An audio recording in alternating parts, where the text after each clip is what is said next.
मोटा भाई का बड़ा ऐलान, देश भर में लागू होगा सीएए। अगले 2 महीनों में लागू हो जाएगा पूरे देश में सीएए। लोकसभा चुनाव से पहले अमित शाह ने चल दिया बड़ा दांव, फूल गए विपक्ष के हाथ पांव। सीएए को देश में लाएंगे, सभी को समान स्तर पर बैठाएंगे। मोदी शाह की जोड़ी ने चल दी एक और चाल, विपक्ष का हाल हो गया बेहाल।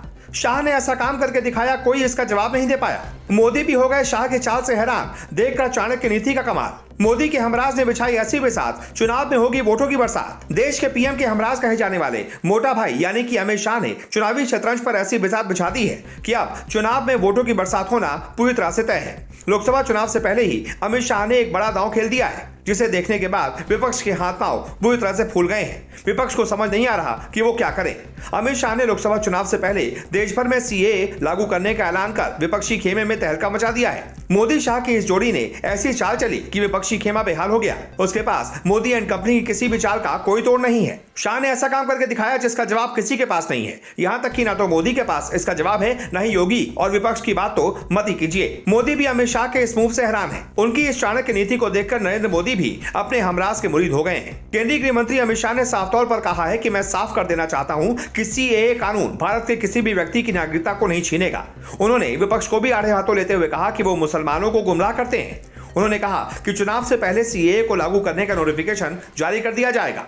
आपको याद दिला दें, पिछले साल दिसंबर महीने में बंगाल का दौरा करने के बाद अमित शाह ने इस बात का दावा ठोका था कि उनको देश भर में सीएए लागू करने से कोई नहीं रोक सकता, जिसे अब पूरा करते हुए वो दिख रहे हैं। अमित शाह ने ET Now global business summit 2024 में अपनी बात को रखते हुए कहा कि एनडीए को 400 सीटों का आशीर्वाद देकर इस बार विजयी बनाएं, क्योंकि उन्हें लोकसभा चुनाव को लेकर किसी भी तरह की कोई आशंका नहीं है। एक बार फिर से भारतीय जनता पार्टी को जीत का सेहरा पहनाने वाली है जनता।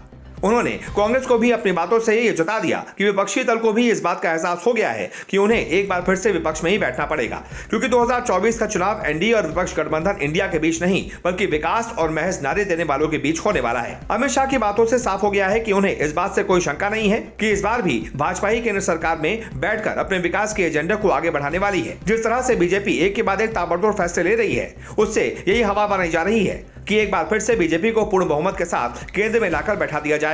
इस बार बीजेपी का लक्ष्य 400 सीटों को पार करने का है। आपको बताते चले कि इससे पहले उत्तराखंड राज्य सीएए को लागू करने वाला पहला राज्य बन चुका है, जिसमें लिव इन रिलेशनशिप को लेकर कई बातों पर मुख्य रूप से जोर दिया गया है। अब देखने वाली बात यह होगी कि क्या पूरे भारतवर्ष में लिव इन रिलेशनशिप को लेकर उत्तराखंड के ही ड्राफ्ट को ही कॉपी कर लिया जाएगा, या फिर प्यार करने वालों के लिए कोई नए नियम कानून के साथ सीएए को लागू किया जाएगा। इस पर आपकी क्या राय है, हमें कमेंट बॉक्स में जरूर बताएं और इस वीडियो को ज्यादा से ज्यादा शेयर करें।